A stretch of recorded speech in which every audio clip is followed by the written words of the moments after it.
Carlos, je suis désolée, je suis vraiment désolée. Désolé, pourquoi? Malgré tout ce qui a pu se passer, je t'aime fort, mon ami. Ouais, FBI? FBI. Si vous n'ouvrez pas cette porte, nous avons le droit de recourir à la force. L'FBI a arrêté Carlos. Gabrielle se sent complètement perdue. Bien qu'elle ait trahi Carlos, il reste une place pour lui dans son cœur. Au tribunal, le juge exige que Carlos remette son passeport. Sinon, il ne pourra pas être libéré sous caution. Gabrielle doit retourner chez elle pour le chercher. Mais le domestique commence à douter de sa capacité à payer. Monsieur est en prison aujourd'hui, alors comment vous allez me payer? J'ai des enfants à nourrir. Quoi? Oh oui, Yaoline, vos enfants sont majeurs. Tenez. 3 semaines de salaire d'avance. Ça ne vous ennuie pas que je téléphone à votre banque? Ah, ne soyez pas stupide, on ne devient pas pauvre du jour au lendemain. Le lendemain, la voiture de Gabrielle a été enlevée. Le gouvernement a confisqué sa voiture. Pour ne pas que les voisins découvrent sa situation, Gabrielle fait bonne figure. Comment je fais, moi, sans voiture? Gabriel, Tanaka est en cavale, ils vont vouloir que Carlos témoigne contre lui.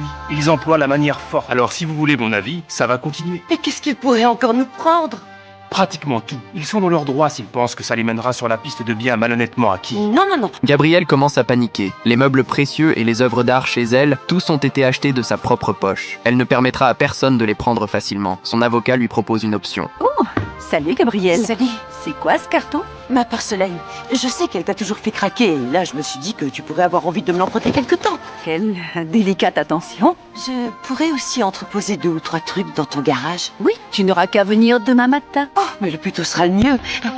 Pour protéger ses biens, Gabrielle va voir sa voisine et lui demande de cacher ses porcelaines les plus précieuses. La voisine accepte rapidement. Ainsi, une opération déménagement discrète commence.